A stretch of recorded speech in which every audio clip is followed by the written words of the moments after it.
ونصلي ونسلم على رسوله النبي الكريم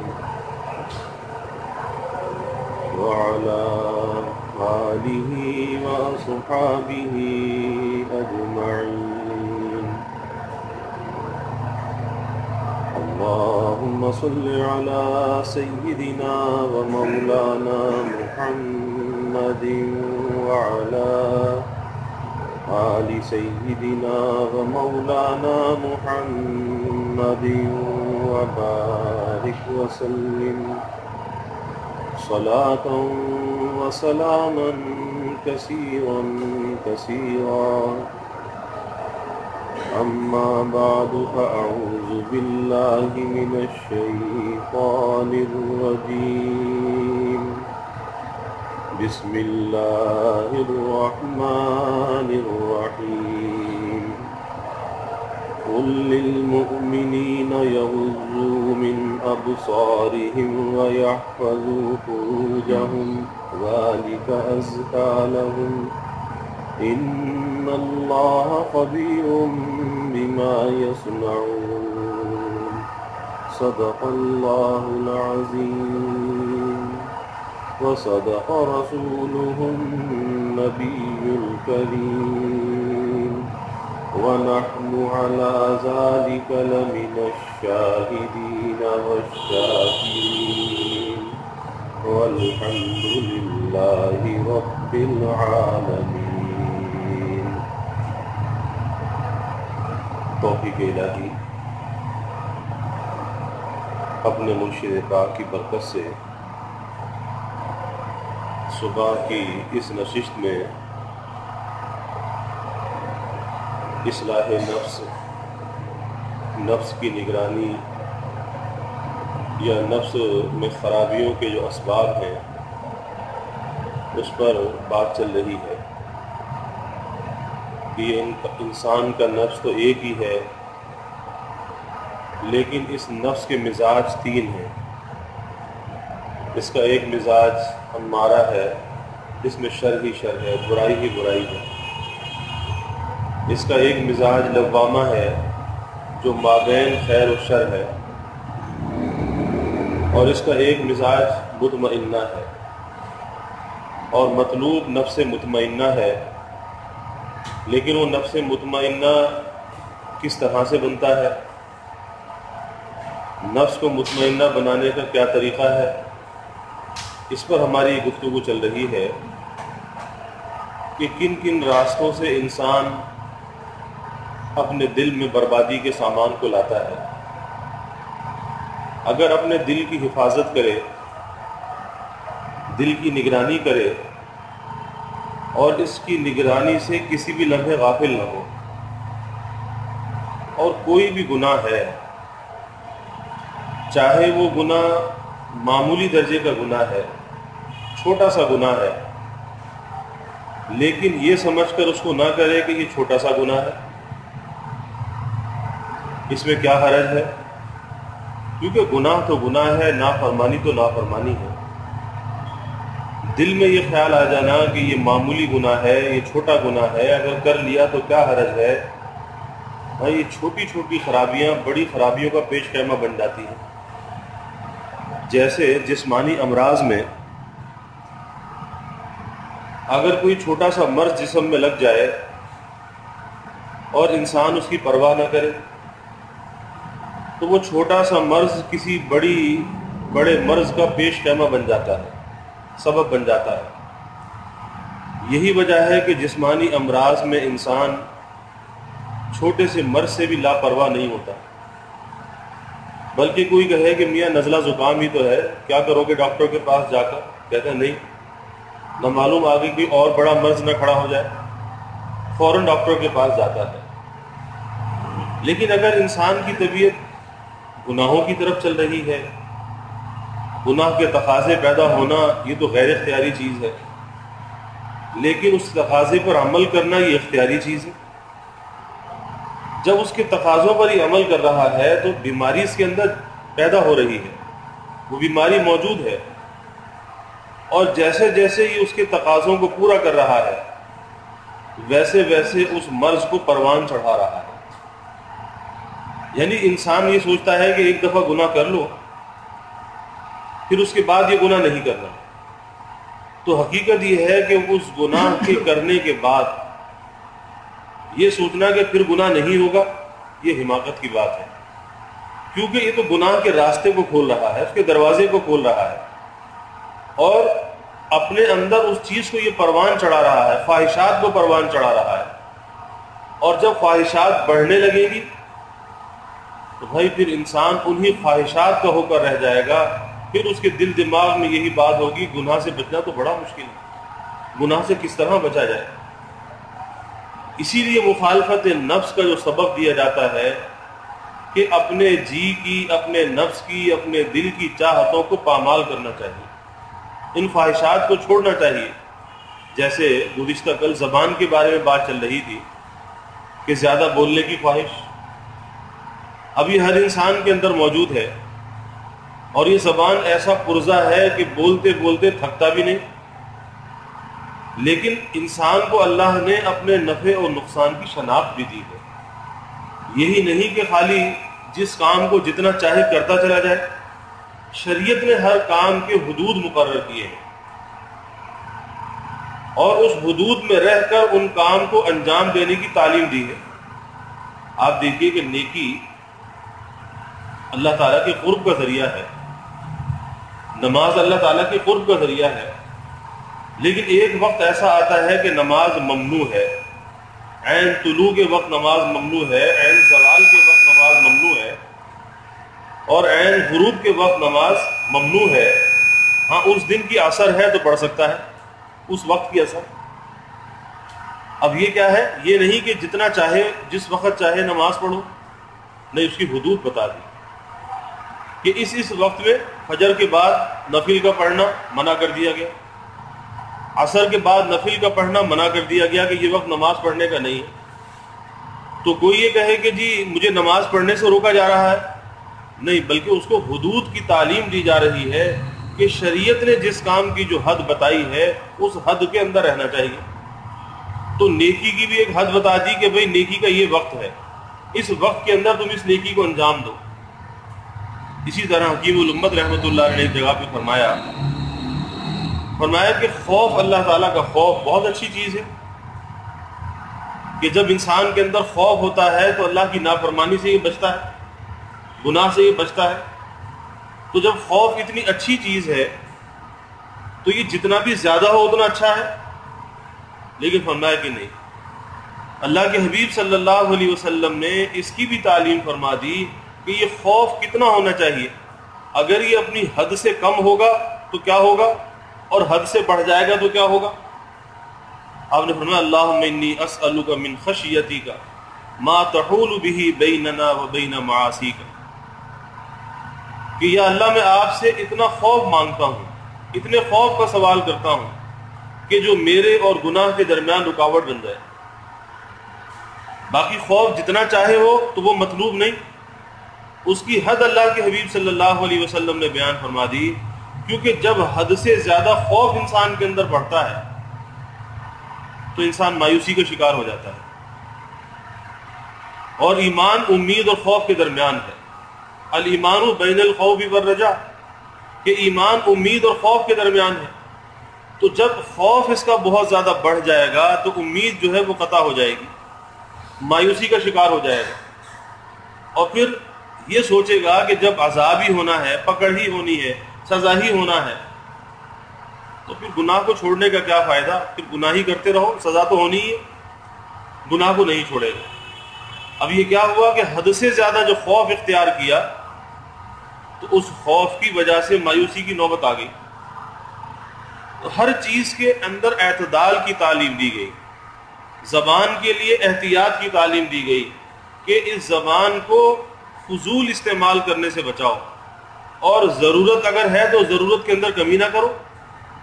یعنی بہت سے لوگ یہ سمجھتے ہیں کہ اگر ہم دیندار بنیں گے، اگر ہم دین پر چلیں گے تو شاید ہمیں دنیا کی لذتیں چھوڑنی پڑے گی، بیوی بچوں کو چھوڑنا پڑے گا، کاروبار اور تجارت کو چھوڑنا پڑے گا، ملازمت کو چھوڑنا پڑے گا۔ تو اسلام نے یہ تصور نہیں دیا۔ اسلام کے اندر رہبانیت نہیں ہے. اسلام تو یہ کہتا ہے کہ تم سب کے ساتھ رہو، سب کے درمیان رہو اور سارے کاموں کو انجام دو. ملازمت بھی کرو، تجارت بھی کرو اور دنیا کے اعتبار سے ترقی بھی کرو، لیکن وہ تمہاری ترقی جائز اور حلال ذرائع سے ہونی چاہیے، وہ شریعت کی تعلیمات کے ساتھ ہونی چاہیے، وہ اپنی من چاہی ترقی نہیں کہ جہاں سے چاہے جیسے چاہے ترقی کرو. تو یہ تصور اسلام کا نہیں. ہاں، شریعت کی جو ایک رہنمائی ہے اس کی روشنی کے اندر تم ترقی کو حاصل کرو. کس نے منع کیا ہے؟ صحابہ میں بڑے بڑے مالدار بھی تھے. تو ترقی سے اسلام نہیں روکتا. آج بہت سے لوگ اس وجہ سے دین کے راستے پہ نہیں آتے. وہ یہ سوچتے ہیں کہ سب کچھ ہمیں چھوڑنا پڑے گا، شاید ہمیں غار و کوہ کے اندر جانا پڑے گا، کہیں جنگل میں جانا پڑے گا، اس کے بغیر اللہ ہمیں نہیں مل سکتا. ارے بھائی، اللہ تو ہر جگہ مل سکتا ہے. اللہ تو ہر جگہ مل سکتا ہے. اللہ تو انسان کو محلات کے اندر بھی مل سکتا ہے، نرم نرم بستروں پر بھی مل سکتا ہے، عالیشان سواریوں کے ساتھ بھی مل سکتا ہے. لیکن بات یہ ہے کہ حلال اور حرام کا فکر دل کے اندر ہونا چاہیے کہ جو کچھ بھی حاصل کرنا ہے وہ حلال ذریعے سے حاصل کرنا ہے اور حرام سے اپنے آپ کو بچانا ہے. یہ فکر ہونا چاہیے. اور یہ فکر کیا فکر ہے؟ یہ بہت بڑا فکر ہے کہ جس کے دل کے اندر یہ فکر پیدا ہو گیا، گویا کہ آخرت کا فکر پیدا ہو گیا. اب اس کی نظر دنیا کی ترقی تک محدود نہیں، بلکہ اس سے آگے کی زندگی کا سوچ رہا ہے کہ یہاں سے تو چلے جانا ہے، لیکن ایسی ترقی کو لے کر کیا کروں گا کہ جو آگے کے لیے نقصان دہ ہو جائے. کہ ایک انسان لقمہ ایسا کھائے کہ ابھی تو لذت دے رہا ہے لیکن نیچے اترنے کے بعد بربادی پیدا کر دے، تو ایسے لقمے کا کیا فائدہ؟ پھر جب یہ سوچ اور فکر پیدا ہوتی ہے تو پھر انسان کی زندگی میں احتیاط آ جاتی ہے، پھر اس کی زندگی کے اندر تقویٰ آ جاتا ہے. اور یہی مقصود ہے کہ ایک اللہ کا بندہ اللہ کے حکموں کے ساتھ اپنی زندگی کو گزارے.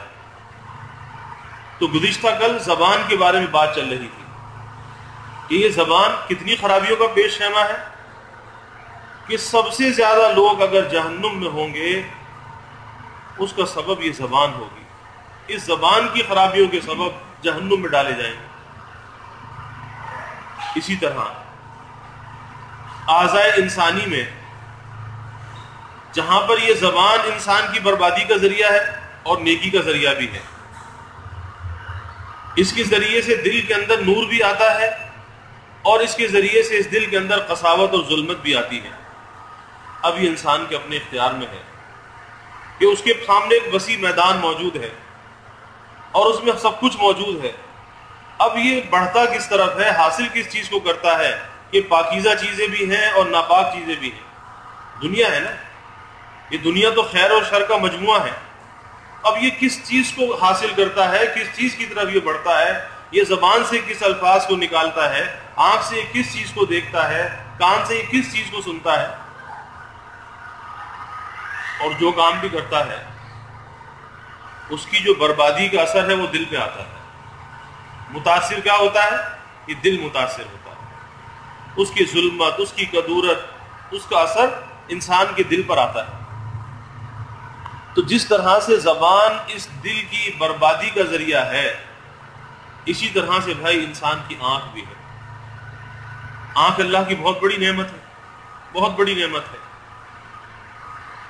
کہ اس آنکھ سے انسان اللہ کے گھر کو دیکھتا ہے، اللہ والوں کو دیکھتا ہے، علماء کو دیکھتا ہے. کہ عالم کے چہرے پر دیکھنا یہ بھی ثواب ہے. تو اس آنکھ سے کتنی نیکیاں کماتا ہے. اس آنکھ سے ماں باپ کے چہرے پر نظر ڈالتا ہے، محبت بھری نظر ڈالتا ہے، اللہ حج کا ثواب عطا فرماتا ہے. اور اگر دن میں 100 بار نظر ڈالے 100 بار حج کا ثواب ملتا ہے. اور اللہ، آپ صلی اللہ علیہ وسلم نے فرمایا اللہ اس سے زیادہ دینے پر قادر ہے.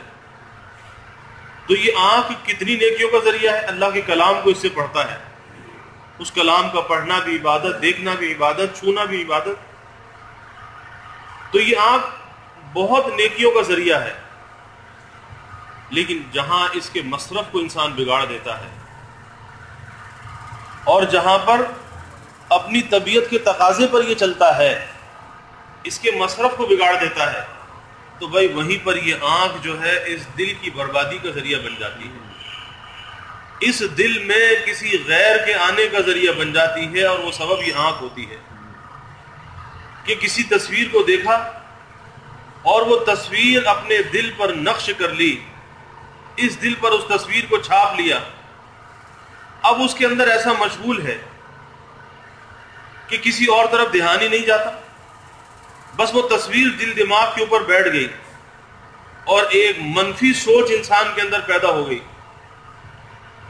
اور آج یہی ہو رہا ہے، آج یہی ہو رہا ہے۔ آج نوجوانوں کی خرابی اور بربادی کا سبب جو ہے، ایک بہت بڑا ذریعہ اس کا آج یہ ایک آنکھ ہے۔ کیوں کہ اس آنکھ میں جو شرم اور حیا ہونی چاہیے تھی، آج اس شرم اور حیا کو رخصت کر دیا، اور اس کا سبب ہے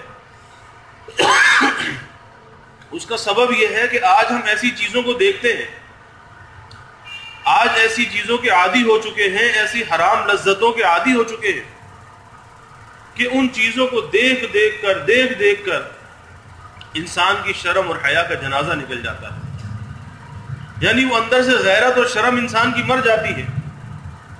آپ دیکھیے ٹیلی ویژن پر انسان ناچ گانا باجا بے پردہ بے حیا ان خواتین کو دیکھ رہا ہے کہ جو وہاں پر ایک پیسے کے لیے آج ایک عورت کو نامعلوم کن کاموں پہ لگا دیا گیا، اس کو تشہیر کا ذریعہ بنا لیا گیا، اس عورت کے تقدس کو پامال کر دیا گیا، لیکن ایک انسان ہوس بھری نگاہوں سے اس کو دیکھ رہا ہے، اسے اس بات کا احساس نہیں ہوتا کہ یہ بھی کسی کی بہن ہے، کسی کی بیٹی ہے، اسے اس بات کا احساس نہیں ہوتا کہ ارے چلو اس نے تو غلطی کی ہے، لیکن تمہیں تو اللہ نے عقل دی ہے کہ تم کس طرح سے اس کے اوپر نظر ڈالتے ہو۔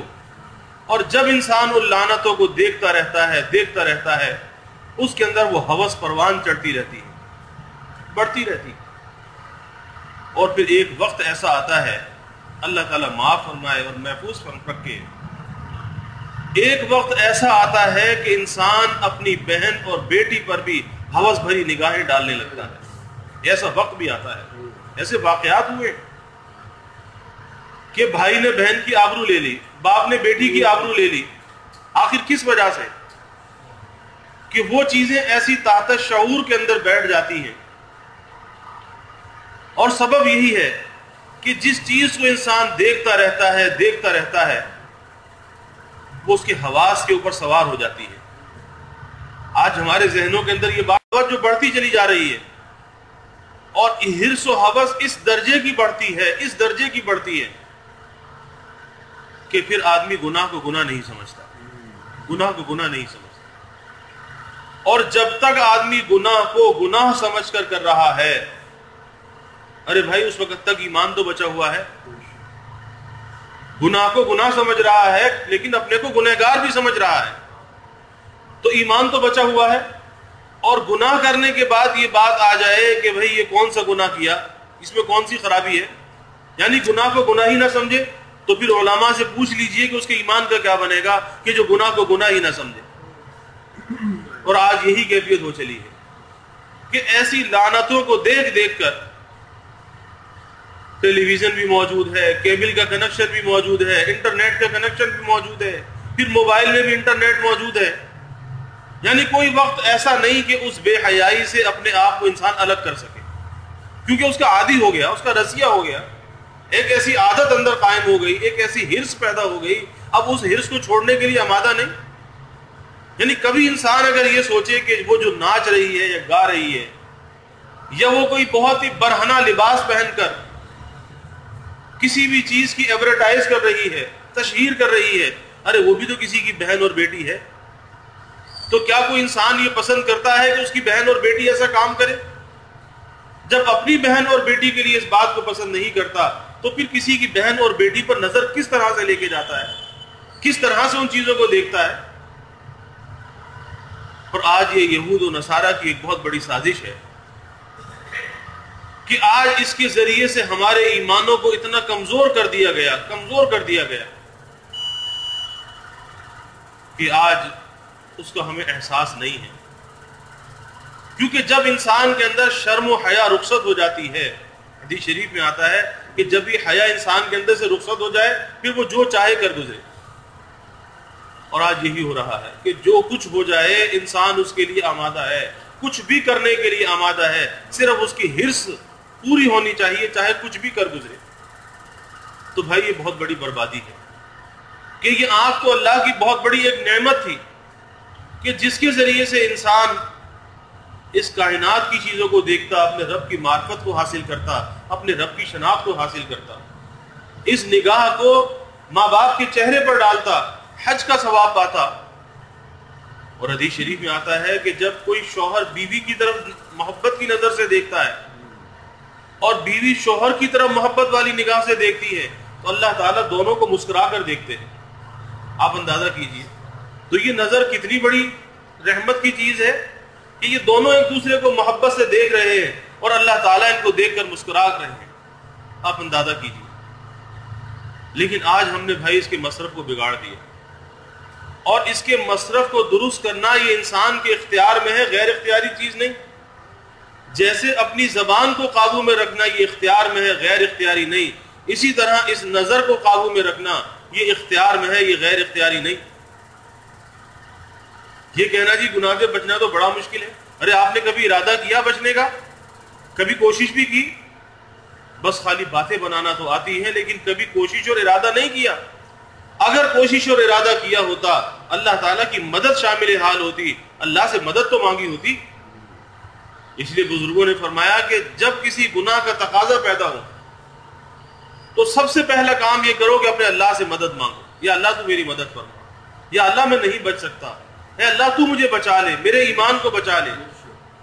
فوراً اللہ سے مدد مانگو اور ہمت کر کے اپنے آپ کو اس برائی سے بچاؤ. اور یہ ہمت کا خزانہ اللہ نے ہر انسان کے اندر رکھا ہے. یہ ہمت کہیں باہر سے خرید کے نہیں لانی پڑتی, یہ ہمت انسان کے اندر موجود ہے. ہاں جب یہ گناہ کرتا ہے, طبیعت کے تقاضوں کو پورا کرتا ہے, تو اپنی اس خدا داد ہمت کو یہ کمزور کرتا ہے, اور کمزور کرتے کرتے بالکل پھر یہ بے ہمت ہو جاتا ہے. پھر یہ اپنی لگام نفس و شیطان کے حوالے کر دیتا ہے. پھر نفس و شیطان جو چاہے اس سے کرائے, لیکن یہ اپنی لگام کو نفس و شیطان کے حوالے کر دیتا ہے. تو بچنا تو اختیاری ہے, غیر اختیاری نہیں. مولانا روم فرماتے ہیں کہ بھائی حضرت یوسف علیہ السلام کی سیرت کو اختیار کرو کہ حضرت یوسف علیہ السلام پر کیسا کڑا وقت آیا, کتنی بڑی آزمائش آئی. کوئی اور انسان ہوتا تو کہتا کہ بچنا تو بڑا مشکل ہے, اب کس طرح سے بچا جائے. کہ وہ زلیخا کمرے پر کمرے ہیں, دروازے بند, تالے لگے ہوئے, اور اندر جا کر خواہش کا اظہار کرتی ہے. آپ اندازہ کیجیے کہ اب بچنے کی کوئی امید نہیں ہے. لیکن وہی بات کہ جس کی نظر اللہ پر ہوتی ہے, جس کو اپنے رب پر بھروسہ ہوتا ہے, پھر وہ اللہ کی مدد کے ساتھ کوشش کرتا ہے اور اللہ اس کوشش کو کامیاب کر دیتا ہے. لیکن کوشش کرے تو صحیح. فرمایا گرچہ رخنا نیز عالم راہ پدید, خیرہ یوسف بار می آیت دوید. کہ اگر تمہیں دنیا میں بچنے کا کوئی روزن اور سراغ نظر نہیں آتا تو یوسف علیہ السلام کی طرح دوڑ تو لگاؤ. ارے بچنے کے ارادے سے دوڑ تو لگاؤ, پھر دیکھو کہ اللہ تمہیں کس طرح سے بچاتا ہے. اور جو مدد یوسف علیہ السلام کی شامل حال ہوئی, آج وہ مدد تمہارے بھی شامل حال ہو سکتی ہے. اللہ کی وہ مدد تو موجود ہے, لیکن کوئی اس مدد کو لینے والا تو ہو, کوئی لینے والا تو ہو, کوئی طالب تو ہو. وہاں سے عطا میں کیا کمی ہے؟ تو فرمایا کہ دوڑ تو لگا کر دیکھو, اللہ سے مدد تو مانگو, پھر دیکھو کہ اللہ تمہیں کس طرح سے بچاتا ہے. لیکن بات وہ یہ کہ آج غیر کی تصویر جو ہے, آج وہ دل دماغ پہ اس درجے چھپ چکی ہے کہ کسی طرح وہ تصورات سے ہٹنے کے لیے آمادہ نہیں. حضرت خواجہ صاحب رحمۃ اللہ علیہ فرماتے ہیں کہ رنگ رلیوں پہ زمانے کی نہ جانا اے دل. ایک مرتبہ خواجہ صاحب لکھنؤ گئے, دیکھا کہ وائسرائے جو اس وقت پورے بر صغیر کا حاکم تھا, انگریز, تو وائسرائے کی آمد ہے اور اس کے استقبال کے لیے بڑا شہر کو سجایا گیا ہے, آرائشی دروازے بنائے گئے ہیں. تو خواجہ صاحب نے اس وقت شعر کہا, اپنے نفس کو مخاطب کیا. فرمایا کہ رنگ رلیوں پہ زمانے کی نہ جانا اے دل. یہ تو رنگ رلیاں ہیں، یہ جو کچھ بھی نظر آ رہا ہے یہ رنگ رلیاں ہیں. حضرت تھانوی رحمۃ اللہ علیہ فرماتے تھے کہ بھائی جو تصویر تم نے اپنے دل پہ چھاپ لی ہے یا جس کو دیکھ کر تم اس پر فدا ہو رہے ہو، یہ تصور کرو کہ جب وہ قبر میں جائے گی، مرنا تو ہے، اور جب اس کے چہرے کو یہ کیڑے کھا جائیں گے، ان آنکھوں کو کیڑے کھا جائیں گے، کیونکہ سب سے پہلے آنکھ جو ہے نا، یہ آنکھ جو سب سے بڑے فتنے کا ذریعہ بنتی ہے، سب سے پہلے آنکھ قبر میں یہ پانی ہو جاتی ہے، بہہ جاتی ہے. پھر انسان کے یہ رخسار ان کو کیڑے کھاتے ہیں اور یہ چہرہ ایک پنجرہ ہو جاتا ہے. تو فرمایا کہ کسی کو اس حالت کے اندر دکھایا جائے کہ تو اس پہ عاشق تھا، کیا تو اب بھی عاشق ہے؟ تو فوراً گھن کھانے لگے گا، نفرت کرنے لگے گا. تو خالد صاحب فرماتے ہیں رنگ رلیوں پہ زمانے کی نہ جانا اے دل، یہ تو خزاں ہے جو بانداز بہار آئی ہے. یہ تو خزاں ہے جو بانداز بہار آئی ہے. کس چیز پر تو عاشق ہوا؟ حضرت جنید بغدادی رحمۃ اللہ علیہ کی خانقاہ میں ایک مرید رہتا تھا. خانقاہ میں خادمہ کام کرنے والی بھی تھی، کام کرتی تھی. تو شیخ نے دیکھا کہ یہ مرید اس خادمہ کو بڑی للچائی ہوئی نظروں سے دیکھ رہا ہے، ہوس بھری نگاہوں سے دیکھ رہا ہے. سمجھ گئے کہ اس کے دل کے اندر روگ پیدا ہو رہا ہے. اس خادمہ سے کہا کہ بیٹی، کسی کے ایمان کا مسئلہ ہے، تو تھوڑی سی تکلیف کو برداشت کر لے، کسی کا ایمان بچ جائے گا. اس کو کہا کہ تو جلاب کی دوائی لے لے اور جو جسم سے نجاست نکلے اسے کسی برتن میں جمع کر لینا. اس نے کہا کہ بہت اچھا. اب اس نے کوئی دوائی لی اور اس کو جلاب آنا شروع ہوئے، پیٹ کی صفائی ہوئی اور جو نجاست نکلی اس کو ایک برتن میں جمع کر لیا. اب بالکل کمزور ہو گئی، لاغر ہو گئی، جسم کا اتنا پانی نکل گیا. شیخ نے کہا کہ وہ جو خانقاہ میں وہ فلاں مرید جو ٹھہرا ہوا ہے، اب ذرا اس کے پاس سے گزر لیں. اب یہ خادمہ جو اس کے پاس سے گزری، اس نے جو نگاہ اٹھا کر دیکھا تو فوراً حقارت سے نظروں کو نیچے کر لیا.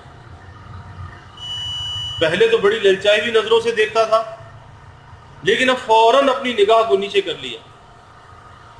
شیخ نے کہا کہ وہ ذرا نجاست تو اٹھا کے لاؤ. وہ نجاست اٹھا کر لائی تو شیخ نے کہا کہ بھائی، جب تک یہ نجاست اس کے جسم میں تھی اس وقت تک تو بڑی للچائی نظروں سے دیکھتا تھا، بڑی حریص نظروں سے تو اس کو دیکھتا تھا، اور اب جب یہ نجاست اس کی جسم سے نکل گئی تو تو نے نظریں پھیر لی. تو معلوم یہ ہوا کہ تو اس پر عاشق نہیں تھا، اس نجاست پر عاشق تھا، کہ جب تک یہ نجاست جسم میں تھی اس وقت تک تو بڑی للچائی ہوئی نظریں تھیں.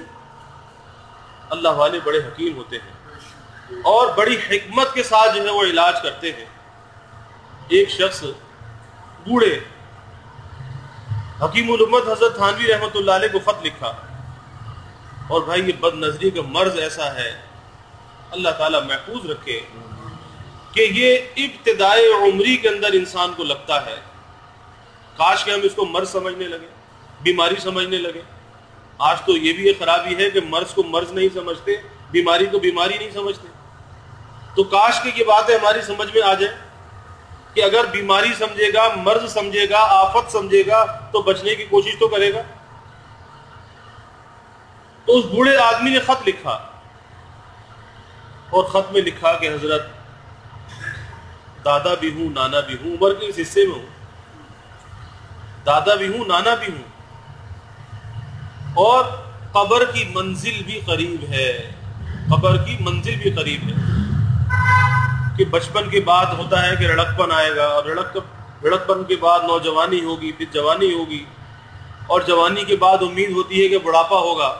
لیکن بڑھاپے کے بعد کون سی امید ہے؟ پھر تو قبر ہوگی. پھر کس چیز کی امید ہے بڑھاپے کے بعد؟ تو کہا کہ قبر کی منزل بھی قریب ہے، لیکن ایک ایسے مرض کے اندر مبتلا ہوں کہ بیان کرتے ہوئے بھی شرم آتی ہے، حجاب طبیعت کے اندر ہوتا ہے، لیکن چونکہ اپنی آخرت کا فکر ہے اس لیے عرض کرتا ہوں کہ للہ آپ نظر کرم فرمائیں، توجہ فرمائیں، تاکہ اس مرض سے میرا پیچھا چھوٹ جائے کہ میں بد نظری کے مرض میں مبتلا ہوں، عورتوں کو گھورنے تکنے کے مرض میں مبتلا ہوں، یا بے ریش لڑکوں کو گھورنے تکنے کے مرض میں مبتلا ہوں۔ حکیم الامت رحمت اللہ علیہ حکیم الامت تھے، نبض امت پر حضرت کا ہاتھ تھا۔ حضرت نے جواب تحریر فرمایا کہ دیکھو، اور یہ جواب انہی کے لیے تھا، ہر ایک کے لیے نہیں، کیونکہ ہر مرض کے لیے مریض کے حسب حال علاج ہوتا ہے۔ تو حضرت نے جواب تحریر فرمایا کہ دیکھو، جب کسی پر نگاہ پڑا کرے تو نگاہ کو ہٹایا نہ کرو، اور یہ دیکھا کرو کہ وہ کس عمر کی ہے۔ اگر وہ چھوٹی عمر کی ہے تو زور زور سے یہ کہا کرو یہ تو میری بیٹی ہے، یہ تو میری بیٹی ہے، یہ تو میری بیٹی ہے۔ اور اگر وہ تمہارے ہم عمر ہو تو زور زور سے یہ کہا کرو کہ یہ تو میری بہن ہے، یہ تو میری بہن ہے۔ اور اگر وہ کم عمر ہے، بڑی عمر کی ہے، تو یہ کہا کرو یہ تو میری ماں ہے، یہ تو میری ماں ہے۔ اور فرمایا کہ 10 دن اس پر عمل کرو، پھر مجھے لکھو کہ کیا کیفیت ہے۔ ابھی ایک ہفتہ بھی نہ گزرا تھا کہ ان صاحب کا خط آ گیا، حضرت کو ڈھیروں دعائیں لکھی کہ اللہ آپ کو اس کی جزائے خیر عطا فرمائے کہ جو برسوں کا مرض تھا اللہ نے آپ کی دعا کی برکت سے اس مرض سے پیچھے چھڑا دیا۔ ارے بھائی، خاتمہ انسان کا خراب ہو جاتا ہے تو یہ سوچے کہ خالی یہ دیکھنا دیکھنا ہی ہے، یہ خالی دیکھنا دیکھنا نہیں ہے۔ اس دیکھنے کا ایسا اثر ہوتا ہے کہ انسان اندر سے ایمان جیسی نعمت سے محروم ہو جاتا ہے۔ اور ایک نہیں، بہت سے واقعات ہیں کہ ایک مسجد کا مؤذن پہلے زمانے میں اوپر جا کر اذان دیا کرتے تھے، تو مسجد کے مینار پر چڑھا اذان دینے کے لیے، برابر میں نصارہ کا گھر تھا۔ ان کی نوجوان لڑکی پر نظر پڑی نصارہ کی، بس دل اس کے اندر گرفتار ہو گیا۔ مسجد سے اتر کر آیا اور جا کر کہا کہ میں اس لڑکی سے شادی کرنا چاہتا ہوں۔ اس کے باپ نے کہا کہ میاں تم مسلمان، ہم نصرانی، اگر اس سے شادی کرنا چاہتا ہے تو ہمارا مذہب اختیار کرنا ہوگا، اور شادی بعد میں ہوگی، پہلے 5 سال تک ہمارے فارم میں، کھیت میں سور چرانے ہوں گے، خنزیر چرانے ہوں گے، پھر شادی ہوگی۔ کہا کہ مجھے منظور ہے، ایمان رخصت ہو گیا۔ اب اس کے جنگل میں سور چرا رہا ہے، اور پھر کوئی ایسی تکلیف آئی، کوئی ایسے زخم پیر میں ہوا کہ اس کی ٹانگ گلنے لگی، زخم گلنے لگا۔ اس کے باپ نے نکال کے باہر دھکا دیا کہ جا میں اپنا کام کر۔ نہ خدا ہی ملا، نہ وصال صنم، نہ ادھر کے رہے نہ ادھر کے رہے۔ تو ایمان بھی انسان کا رخصت ہو جاتا ہے، ایمان بھی رخصت ہو جاتا ہے۔ اور بھائی، اللہ والوں نے بڑی احتیاط کی۔ حضرت عثمان ابن عفان رضی اللہ تعالیٰ کی مجلس لگی ہوئی ہے مسجد نبوی میں۔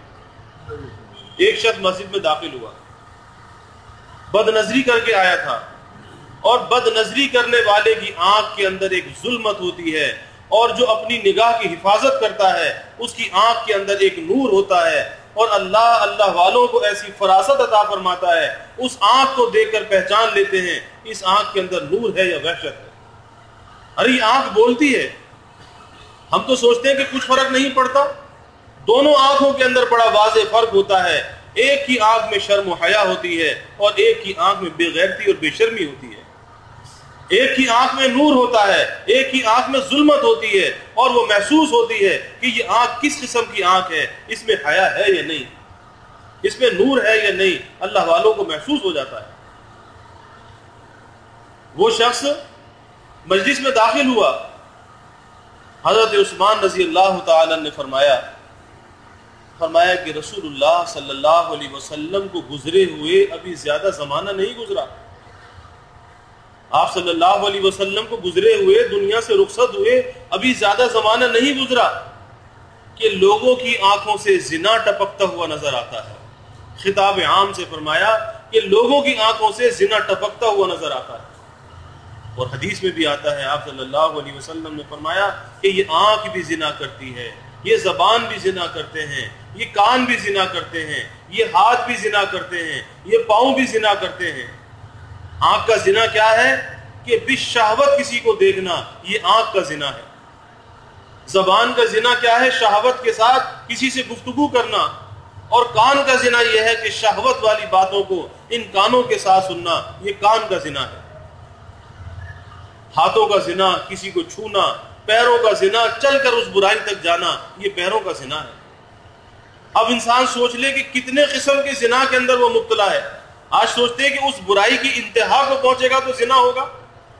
ارے وہ تو بہت بعد میں نوبت آتی ہے، اس سے پہلے یہ اس کے مقدمات ہیں کہ اس کے ذریعے سے اس زنا کے اندر یہ مبتلا ہو رہا ہے. لیکن ہمیں اس بات کا بھائی احساس نہیں. میں یہ کر رہا تھا کہ اللہ والوں نے بڑی احتیاط کی ہے. امام اعظم ابو حنیفہ رحمۃ اللہ علیہ کے شاگرد امام ابو یوسف جب پڑھنے کے لیے آئے تو بے ریش تھے.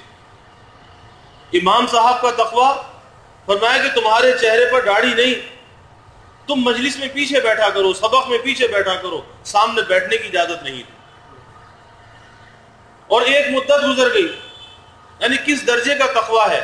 ایک مدت گزر گئی کہ چہرے پر نگاہ ڈالنے کی نوبت ہی نہ آئی، یہاں تک کہ داڑھی آ گئی. بہت عرصے کے بعد کہیں سائے میں ان کے سائے کو دیکھا کہ چہرے پر داڑھی ہے. پوچھا کہ تمہارے داڑھی آ گئی؟ کہ جی حضرت داڑھی تو آ گئی. کہا کہ اب سامنے بیٹھا گیا. آپ اندازہ کیجیے. ہمارے اکابر میں ہوئے حضرت مولانا رشید احمد صاحب گنگوئی رحمۃ اللہ علیہ، جب حضرت شیخ الحدیث مولانا محمد زکریا صاحب کاندھلوی رحمۃ اللہ علیہ کے والد ماجد، جو حضرت کے شاگرد خاص بھی تھے اور خادم خاص بھی تھے، حضرت مولانا محمد یحییٰ صاحب کاندھلوی رحمۃ اللہ علیہ، تو جب حضرت کی خدمت میں گئے تو بے ریش تھے. حضرت گنگوئی رحمۃ اللہ علیہ نے فرمایا کہ پیچھے بیٹھا کرو، سامنے نہ بیٹھا کرو. اب درس میں مجلس میں پیچھے بیٹھتے، سامنے نہیں بیٹھتے. اور اس درجے کا تقویٰ کہ ایک مدت گزر گئی، چہرے پر داڑھی آ گئی، لیکن چہرے پر نگاہ ڈالنے کی نوبت نہیں آئی. نوبت نہیں آئی. ایک مرتبہ کہیں دھوپ میں کھڑے تھے، حضرت نے جو سایہ دیکھا تو دیکھا کہ چہرے پر داڑھی ہے. پوچھا کہ یحییٰ تمہارے چہرے پر داڑھی نکل آئی؟ کہا کہ جی حضرت داڑھی تو بہت دن ہو گئے آ گئی. فرمایا کہ اب سامنے بیٹھا کرو. اب وہ سامنے بیٹھا کرو. تو بھائی اکابر نے بڑی اپنے نفس کی نگرانی کی ہے، بڑی نگرانی کی ہے. میں حضرت حاجی صاحب رحمۃ اللہ علیہ کا ملفوظ اس دن عرض کر رہا تھا کہ حضرت حاجی صاحب نے فرمایا کہ میں مخلوقات میں کسی سے نہیں ڈرتا، لیکن اگر مجھے کسی چیز کا ڈر ہے تو اپنے نفس کا ڈر ہے، باقی مخلوقات سے کسی قسم کا ڈر نہیں، کیونکہ کسی مخلوق سے کوئی امید نہیں. ارے ڈرے تو وہ جو مخلوق سے کوئی امید وابستہ کرے. تو کسی مخلوق کا کوئی ڈر نہیں، لیکن اگر ڈر ہے تو اپنے نفس کا ڈر ہے. کچھ بھروسہ نہیں اس نفس امارہ کا اے زاہد، فرشتہ بھی ہو جائے تو اس سے بدگما رہنا. حکیم الامت حضرت تھانوی رحمۃ اللہ علیہ کا واقعہ کہ حضرت تفسیر بیان القرآن تحریر فرما رہے تھے، اور حضرت کی خانقاہ میں آج بھی وہ حجرہ موجود ہے کہ جو اوپر کی منزل پر، پہلی منزل پر حجرہ تھا کہ سیڑھی چڑھ کر اوپر جانا پڑتا تھا. خانقاہ کے ساتھ آج بھی حجرہ موجود ہے.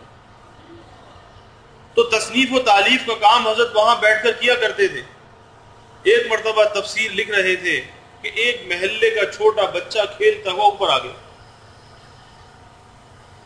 حضرت نے جب دیکھا کہ یہ بے ریش بچہ میرے کمرے میں آ گیا، فوراً اپنا کام چھوڑ کر نیچے چلے آئے اور آواز دی کہ مولوی شبیر علی کہاں ہیں؟ وہ فوراً دوڑے ہوئے آئے کہ جی بڑے ابا کیا بات ہے. حضرت کے بھتیجے بھی تھے، ناظم خانقاہ بھی تھے. کہا کہ اوپر جا کر دیکھو اوپر کیا ہو رہا ہے. اوپر گئے، دیکھا کہ محلے کا ایک بچہ کھیل رہا تھا. اس کو پکڑ کر نیچے لے آئے. کہا کہ بڑے ابا یہ محلے کا بچہ تھا، کھیل رہا تھا، میں نیچے لے آیا. فرمایا یہی تو کہہ رہا ہوں کہ یہ میرے کمرے میں کیوں آیا، میرے کمرے میں یہ کیوں آیا. کہا کہ کھیلتا ہوا آ گیا. کہا کہ مجھے یہ گوارا نہیں، مجھے یہ گوارا نہیں. اب اس بات کا فیصلہ کرو، یا تو کنڈی تم باہر سے بند کرو گے یا کنڈی میں اندر سے بند کروں گا، لیکن مجھے یہ گوارا نہیں کہ بچہ کوئی کھیلتا ہوا میرے کمرے میں آ جائے، مجھے یہ گوارا نہیں۔ تو کہا کہ ہم باہر سے کنڈی بند کر دیں گے، جب آپ کو ضرورت ہوگی ہم کھول دیں گے۔ کہا کہ نہیں، اس میں مجھے تکلیف ہوگی، تشویش ہوگی، میں کنڈی اندر سے بند کروں گا۔ کہا کہ آپ کو تکلیف ہوگی کہ بار بار اتر کر آنا پڑے گا۔ فرمایا کہ یہ تکلیف مجھے گوارا ہے۔ پھر حضرت نے فرمایا کہ مولوی شبیر علی 80 برس کی میری عمر ہو گئی، 80 برس کی میری عمر ہو گئی، اور اللہ کا شکر ہے کہ اب تک اللہ نے اس برائی سے بچایا ہوا ہے، لیکن فرمایا کہ بھائی نفس کا بھروسہ پھر بھی نہیں ہے، نفس کا بھروسہ پھر بھی نہیں ہے۔ ہم کس بھروسے پر بیٹھے ہیں؟ ارے جو اتنے بڑے بڑے گزرے ہیں، ہمارے اکابر گزرے ہیں، جب انہوں نے اپنے نفس پر بھروسہ نہیں کیا تو آج ہم اپنے نفس پر کیسے بھروسہ کرتے ہیں کہ جس کو چاہے دیکھ لے اور پھر اس کے بعد انسان کے اندر کوئی تغیر پیدا نہ ہو۔ حضرت جنید بغدادی رحمت اللہ علیہ سے کسی نے کہا کہ کسی کو دیکھنے سے ہمیں کوئی فرق نہیں پڑتا، تو جنید بغدادی رحمت اللہ علیہ نے فرمایا کہ بھائی جہاں پر پھسلن ہوتی ہے وہاں پر ہاتھی بھی پھسل جاتے ہیں، ہاتھی بھی پھسل جاتے ہیں۔ تو کیسے انسان اپنے نفس پر بھروسہ کر سکتا ہے؟ کس طرح اس نفس پر اعتماد کر سکتا ہے؟ لیکن آج بھائی افسوس کے ساتھ کہنا پڑتا ہے کہ آج اس طرف ہماری نظر نہیں ہے، کہ آج نامعلوم کن کن خرابیوں کے اندر مبتلا ہیں، اور اس نگاہ کی وجہ سے انسان اپنے دل کو برباد کر رہا ہے۔ یہ دل جو اللہ کی یاد کے لیے ہے، اللہ کی محبت کے لیے ہے، آج اس دل کے اندر ہم نہ معلوم کس کس غیر کو بسائے بیٹھے ہیں۔ یہی وجہ ہے کہ نہ عبادت میں جی لگتا، نہ نماز میں جی لگتا، نہ تلاوت میں جی لگتا۔ اگر جی لگتا ہے تو کہیں باہر جا کے جی لگتا ہے۔ آپ دیکھ لیجئے کہ آپ اس محلے میں رات کو ذرا ایک چکر لگا لیجئے، اکثر نوجوان یہ فٹ پاتھوں پر، لینٹروں پر بیٹھے ہوئے ملتے ہیں، موبائل ہاتھ میں اور لگے ہوئے ہیں۔ آخر یہ کیا چیز ہے؟ پورے محلے کا ایک گشت کر لیجئے، اتنا گنجان آباد یہ محلہ ہے، لیکن آج نوجوان اپنی نوجوانی کو کہاں برباد کر رہے ہیں، کن چیزوں کے اندر برباد کر رہے ہیں؟ بات وہی ہے کہ شرم و حیا کا جو جنازہ ہے وہ اندر سے نکل رہا ہے۔ ارے بھائی اللہ کی بہت بڑی نعمت ہے، اس نعمت کی قدر کرنی چاہیے کہ جو اللہ نعمت دینے پر قادر ہے چھین لینے پر بھی قادر ہے۔ ایک اللہ والے بیت اللہ کا طواف کر رہے تھے اور یہ دعا مانگ رہے تھے، اللہم انی اعوذ بک منک، اللہم انی اعوذ بک منک، یہی دعا پڑھ رہے ہیں کہ یا اللہ میں تجھ سے تیری پناہ چاہتا ہوں، یا اللہ تجھ سے تیری پناہ چاہتا ہوں۔ تو کسی نے پوچھا کہ حضور کیا بات ہے، آپ مسلسل یہی دعا مانگ رہے ہیں، کیا وجہ ہے؟ فرمانے لگے کہ ایک مرتبہ میں بیت اللہ کا طواف کر رہا تھا، دوران طواف میں نے شہوت کی نگاہ سے کسی کو دیکھا، بیت اللہ سے ایک ایسا ہاتھ آ کے مجھے لگا، ایک چپت ایسی لگی کہ میری ایک آنکھ ضائع ہو گئی۔ اب میں اللہ سے پناہ مانگ رہا ہوں کہ کہیں پھر کوئی خطا نہ ہو جائے کہ دوسری آنکھ بھی ضائع ہو جائے۔ یہ اللہ کا احسان ہے کہ اللہ ہماری اس بصارت کو چھینتا نہیں ہے، ہماری اس بصارت کو ضائع نہیں کرتا۔ ہم بد نظری کرتے ہیں، اللہ ستاریت کا پردہ ڈال دیتا ہے، کسی کو نہیں پتا۔ لیکن اللہ تعالیٰ فرماتے ہیں یعلم خائنۃ الاعین وما تخفی الصدور، کہ انسانوں کو تو نہیں پتا کہ تم کس کو کس نگاہ کے ساتھ دیکھ رہے ہو، تمہاری نظر کے اندر کتنی خیانت چھپی ہوئی ہے۔ انسان کو تو معلوم نہیں ہے، لیکن کیا پیدا کرنے والے رب کو بھی معلوم نہیں؟ اللہ کو تو معلوم ہے کہ کس کو کس نگاہ کے ساتھ دیکھ رہا ہے۔ اور اس سے بڑھ کر دل میں جو پوشیدہ خیالات ہیں، جو خفیہ باتیں، خفیہ ارادے دل کے اندر ہیں، جو منصوبے تو دل کے اندر بنا رہا ہے، ارے اللہ تو اس سے بھی واقف ہے۔ کوئی انسان واقف نہ ہو لیکن اللہ اس سے بھی واقف ہے۔ تو جب اللہ ہر چیز سے واقف ہے، پھر اس کے باوجود گند میں منہ مارنا، نجاست کے اندر منہ مارنا۔ خواجہ صاحب فرماتے ہیں کہ ارے یہ کیا ظلم کر رہا ہے، ارے یہ کیا ظلم کر رہا ہے، مرنے والوں پہ مر رہا ہے۔ یعنی اس کے انجام کو تو سوچ کہ ایک دن اس نے مرنا ہے، قبر میں جانا ہے۔ ارے یہ کیا ظلم کر رہا ہے، مرنے والوں پہ مر رہا ہے، جو دم حسینوں کا بھر رہا ہے، بلند ذوق نظر نہیں ہے۔ جو دم حسینوں کا بھر رہا ہے، بلند ذوق نظر نہیں ہے۔ کہ تیری نظر اتنی محدود، تیری سوچ اور فکر اتنی محدود کہ دنیا کے ان حسینوں کو تو نے سب کچھ سمجھ لیا، ارے اس مالک کے کائنات، خالق کے کائنات کے حسن و جمال کا مشاہدہ تو کب کرے گا کہ تو ان لذتوں کی وجہ سے، ان حرام لذتوں کی وجہ سے، ان حرام ذائقوں کی وجہ سے اس لذت سے اپنے آپ کو محروم کر رہا ہے؟ حدیث میں آتا ہے کہ قیامت کے دن وہ آنکھ اللہ کا دیدار کرے گی، اس آنکھ کے اندر یہ صلاحیت ہوگی کہ جس نے دنیا میں اس آنکھ کو اللہ کے غیر سے بچایا ہوگا، اللہ کے غیر سے بچایا ہوگا، اس آنکھ میں یہ صلاحیت ہوگی کہ وہاں پر وہ اللہ کا دیدار کرے گی۔ اور اللہ کا دیدار، بھائی جنت میں سب سے زیادہ لذیذ اگر کوئی چیز ہوگی، الذ اگر کوئی چیز ہوگی، اللہ رب العزت کا دیدار ہوگا۔ تمام نعمتوں سے بڑھ کر نعمت جو ہوگی وہ اللہ تعالیٰ کا دیدار ہوگا، کہ جب اللہ اپنی رضا کا پروانہ جنت میں عطا فرمائیں گے، پھر اہل جنت سے پوچھیں گے کہ اور تمہیں کیا چاہیے؟ کہیں گے یا اللہ یہاں تو سب کچھ موجود ہے، آپ کی رضا بھی حاصل ہو گئی، اور ہمیں کیا چاہیے؟ اللہ تعالیٰ فرمائیں گے کہ ابھی ایک نعمت باقی ہے، اور وہ نعمت اللہ کے دیدار کی نعمت ہوگی۔ اور وہ اللہ کا دیدار کیسا لذیذ ہوگا، کیسا الذ ہوگا کہ انسان اس کا تصور دنیا کے اندر نہیں کر سکتا، لیکن اس حرام نگاہ کی وجہ سے، اس حرام لذت کی وجہ سے ارے اس دیدار سے اپنے آپ کو محروم کر رہا ہے۔ آج دل کے اندر جو ویرانی اور بربادی ہے، اس کا سبب یہی ہے کہ عبادت میں مزہ نہیں، ذکر میں مزہ نہیں، نماز میں مزہ نہیں، کیونکہ غیر کی تصویر دل کے اندر ہے۔ تو بھائی یہ بچنا جو ہے وہ اختیاری ہے۔ اللہ تعالیٰ کیا فرماتے ہیں؟ آپ صلی اللہ علیہ وسلم سے کہا جا رہا ہے، اور خطاب مردوں کو الگ ہے اور عورتوں کو الگ ہے۔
دیکھا، برائی کو دیکھا، لیکن ناپاک ہو رہا ہے، نجس ہو رہا ہے، بہ رہا ہے۔ آپ اندازہ کیجیے، لوگ آ کے اپنی کیفیت بتاتے ہیں کہ جی یہ کیفیت ہے، یعنی اس درجے وہ چیز حواس پہ سوار ہو جاتی ہے۔ اور اس نوجوانی کے اندر آج کا نوجوان نہ معلوم کتنی بیماریوں کا شکار ہو چکا ہے، کتنی بیماریوں کا۔ کس سبب سے؟ اسی سبب سے کہ آج کا نوجوان کہلائے جانے کے قابل نہیں، اس کے اندر وہ صلاحیت ہی نہیں ہے، کیونکہ اس نے بربادی کے راستے کو اختیار کیا ہے، اس نے اپنی صحت و صلاحیت کو برباد کیا ہے۔ آپ دیکھیے کہ نوجوان کی شادی ہوتی ہے، 4 دن کے بعد گھر میں فساد ہو جاتا ہے، یہ تو بیوی کے حق کو ادا کرنے کے قابل نہیں ہے۔ آخر یہ کیا چیز ہے؟ ارے تیری جوانی کہاں پہ برباد ہوئی؟ اللہ نے تجھے اتنی بہترین جوانی دی، ایک عطیہ دیا، تحفہ دیا، تو نے کہاں پہ اس جوانی کو برباد کر دیا کہ آج تو سر پکڑ کے رو رہا ہے؟ کہتے ہیں جی خودکشی کر لے، اپنے آپ کو ختم کر لے۔ تو یہ نوبت کیوں آئی کہ تو یہ سوچ رہا ہے کہ خودکشی کر لوں، اپنے آپ کو ختم کر لوں؟ وہی حرام لذتوں کی وجہ سے، ان حرام کاموں کی وجہ سے تو نے اپنے آپ کو اتنا برباد کیا، اتنا برباد کیا کہ آج تو اس قابل بھی نہیں کہ بیوی کے حق کو ادا کر سکے۔ اور ایسے واقعات بھی ہوئے کہ مایوسی اس درجے کی چھائی کہ خودکشی کر لی، اپنے آپ کو ختم کر لیا۔ اور بھائی ورنہ رسوائی تھوڑی ہے، رسوائی تھوڑی ہے کہ ایک آدمی معاشرے کے اندر بدنام ہو جائے کہ یہ تو نام مرد ہے، کہ آخر وہ کتنے دن وہ عورت برداشت کرے گی اس بات کو؟ اللہ نے انسان میں طبعی اور فطری تقاضے رکھے، بالآخر وہ بات کھل جاتی ہے۔ یہ پردے ڈالتا ہے، خوش آمدید کرتا ہے، ہاتھ پاؤں جوڑتا ہے کہ خدا کے لیے کسی کو نہ بتانا، لیکن بالآخر بات کھل جاتی ہے۔ کتنی طلاقیں اس طرح سے ہوتی ہیں کہ جی وہ بیوی کے حق کو شوہر ادا نہیں کر سکا، کہ وہ 1 سال رہی یا 5 سال رہی یا 5 مہینے رہی لیکن وہ کنواری رہی۔ آپ اندازہ کیجیے، تو یہ بربادی کہاں سے آئی؟ یہ کس راستے سے آئی؟ یہی آنکھوں کے راستے سے آئی کہ نہ معلوم کہاں کہاں پر تو نے اپنے دل کو پھینکا، اپنی صحت کو تو نے برباد کیا، اپنے مستقبل کا فکر نہ کیا۔ آج تو ذلیل و رسوا ہو رہا ہے لیکن اپنے ہاتھوں سے ہو رہا ہے، کسی اور نے تجھے ذلیل و رسوا نہیں کیا، تو نے خود اپنے آپ کو برباد کیا اور رسوائی کا شکار کیا۔ تو بھائی ہمیں سوچنا چاہیے کہ اللہ نے جو ہمیں امانتیں دی ہیں، اللہ نے جو ہمیں نعمتیں دی ہیں، ہر نعمت ہم سے اس بات کا تقاضا کرتی ہے اس نعمت کو اللہ کی مرضی کے مطابق استعمال کرو۔ جہاں پر اللہ کا حکم ہو وہاں پہ آنکھ اٹھ جائے، اور جہاں پر اللہ کا حکم ہو یہ جھک جائے، یہ نہ اٹھے۔ خواجہ صاحب فرماتے ہیں کہ حسن ظاہر پر اگر تو جائے گا، حسن ظاہر پر اگر تو جائے گا، یہ منقش سانپ ہے ڈس جائے گا۔ کہ سانپ کتنا خوبصورت ہوتا ہے، سانپ پر کیسے نقش و نگار ہوتے ہیں، لیکن اگر سانپ یہاں پر آ جائے تو کیا کوئی اس کے حسن و جمال کو دیکھنے لگے گا؟ ایک صاحب نے مجھے لکھا تھا، کہنے لگے کہ بد نظری کے مرض میں مبتلا تھے، اور جب اس کو علاج تجویز کیا گیا تو کہا کہ اب دیکھتا تو نہیں ہوں لیکن پیروں کی طرف دیکھتا ہوں، اور پھر پیروں کو دیکھ کر یہ بھی ایک انسان میں حرص ہے کہ اگر کوئی برقعے کے اندر ہے، عبایا کے اندر ہے، با پردہ خاتون ہے، تو کوئی ہاتھوں پہ نظر لے جا رہا ہے، کوئی پیروں پہ نظر لے جا رہا ہے۔ آپ اندازہ کیجیے کس درجے کی خباثت ہے۔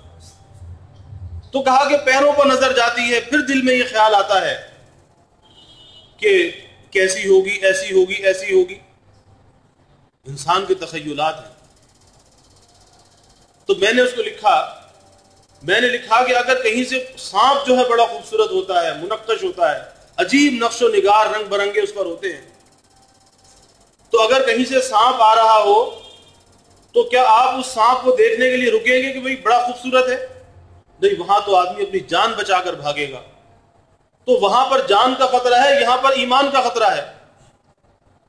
اس دیکھنے میں ایمان کا خطرہ ہے، اور یاد رکھیے کہ جان سے زیادہ اگر قیمتی چیز ہے تو ایمان ہے، کہ اگر جان چلی جائے اور ایمان بچ جائے تو سستا سودا ہے۔ تو بھائی اپنے ایمان کو بچانے کی فکر کرنی چاہیے، اور بہت سے ایسے واقعات ہیں، تفصیل کا وقت نہیں، کہ اس چکر میں آ کر بد نگاہی کی وجہ سے انسانوں نے اپنے ایمانوں کو ضائع کر دیا، برباد کر دیا۔ ایک شخص کسی لڑکے کی محبت میں مبتلا تھا، موت کا وقت آ گیا۔ حضرت سید سلیمان ندوی رحمۃ اللہ علیہ نے واقعہ نقل کیا۔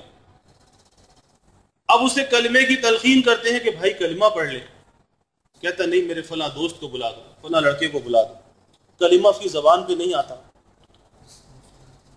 آپ اندازہ کیجئے، موت کا وقت ہے، اللہ کا نام زبان پہ نہیں آتا۔ اس لڑکے کو پیغام دیا کہ بھائی اس کی حالت تو بہت خراب ہے، تو ایک دفعہ چل کر مل لے تو اس کو کچھ تسکین ہو جائے، کچھ سکون ہو جائے۔ وہ لڑکا اس نے کہا کہ میں آ رہا ہوں۔ وہ آنے لگا، اس کو اطلاع دی گئی کہ وہ آ رہا ہے۔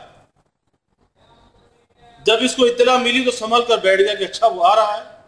اس کو ایک دم اس کے اندر ایک جان آ گئی کہ ہاں وہ آ رہا ہے، لیکن اس لڑکے کو شرم آئی، غیرت آئی کہ اگر میں اس کے پاس گیا تو لوگ کیا کہیں گے، نہ معلوم اس کا کیا تعلق تھا، بس اس شرم اور غیرت کی وجہ سے واپس چلا گیا۔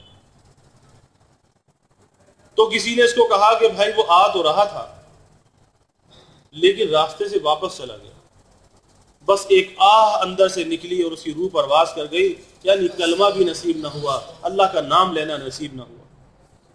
تو بھائی یہ تصویر بتاں جو ہے نا، غیر کی تصویر، اور یہ کیسی تصویر ہے؟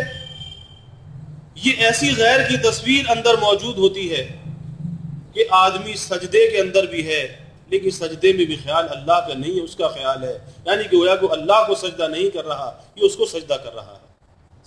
نماز میں وہ خیال نہیں جاتا، کسی ذکر و تلاوت میں نہیں جاتا، تو یہ اللہ کو سجدہ نہیں کر رہا، اس اللہ کے غیر کو سجدہ کر رہا ہے کہ جس کا خیال سجدے کے اندر بھی موجود ہے، نماز کے اندر بھی موجود ہے۔ تو یہ اللہ کی نماز نہیں پڑھ رہا، ارے اس کی نماز میں تو وہ موجود ہے۔ تو بھائی ہمیں اللہ کے سامنے توبہ کرنی چاہیے، ان برائیوں سے اپنے آپ کو بچانا چاہیے، اور یہ بچنا اختیاری ہے کہ جب انسان کی نظر کہیں اٹھنے لگے یا کہیں سہون اگر پڑ جائے تو فوراً نظر کو نیچے جھکا لے۔ اب طبیعت کے اندر تقاضا پیدا ہوگا کہ پھر دیکھ لے۔ اب یہ وقت ہمت کا ہے کہ ہمت سے اپنے آپ سے کہہ دے کہ جان چلی جائے گی لیکن میں نہیں دیکھوں گا، جان چلی جائے گی میں نہیں دیکھوں گا۔ ایک اپنے آپ سے انسان لڑنا سیکھے، اپنے نفس سے لڑنا سیکھے، خواہشات کو پامال کرنا سیکھے، اور جب آدمی یہ لڑنا سیکھتا ہے تو بھائی اللہ اسے کامیابی عطا کرتا چلا جاتا ہے۔ لیکن جو کوشش ہی نہیں کرتا تو پھر اللہ اسے نفس ہی کے حوالے کر دیتا ہے۔ اس لیے کم از کم کوشش تو کرنی چاہیے۔ ارے کل اللہ کے سامنے کہہ تو سکیں گے کہ یا اللہ ہم نے تو کوشش کی تھی، اور جو کوشش ہی نہ کرے تو پھر ناکام و نامراد ہے۔ تو یہ بچنا اختیاری ہے کہ اللہ تعالیٰ کے عذاب کو سوچے، اللہ کی پکڑ کو سوچے کہ قیامت کے دن کا حساب ہوگا، اللہ کے سامنے سوال ہوگا، میں اللہ کو کیا جواب دوں گا؟ اللہ یہ پوچھے گا کہ کیا میں نے یہ آنکھ اس لیے دی تھی؟ تو میرے پاس اس کا کیا جواب ہوگا؟ اس نعمت کا میں کیا جواب دوں گا؟ فوراً اللہ سے معافی مانگے، اللہ سے مدد طلب کرے۔ اور بھائی جب تک انسان مخالفت نفس کو اختیار نہیں کرتا، ان برائیوں سے پیچھا نہیں چھوٹتا، اور یہ مخالفت نفس یہ اختیاری ہے، یہ اختیاری مجاہدہ ہے، اور اس کے لیے جو کوشش کرتا ہے اللہ اس کو کامیاب کرتا ہے۔ وَالَّذِينَ جَاهَدُوا فِينَا لَنَهْدِيَنَّهُمْ سُبُلَنَا وَإِنَّ اللَّهَ لَمَعَ الْمُحْسِنِينَ۔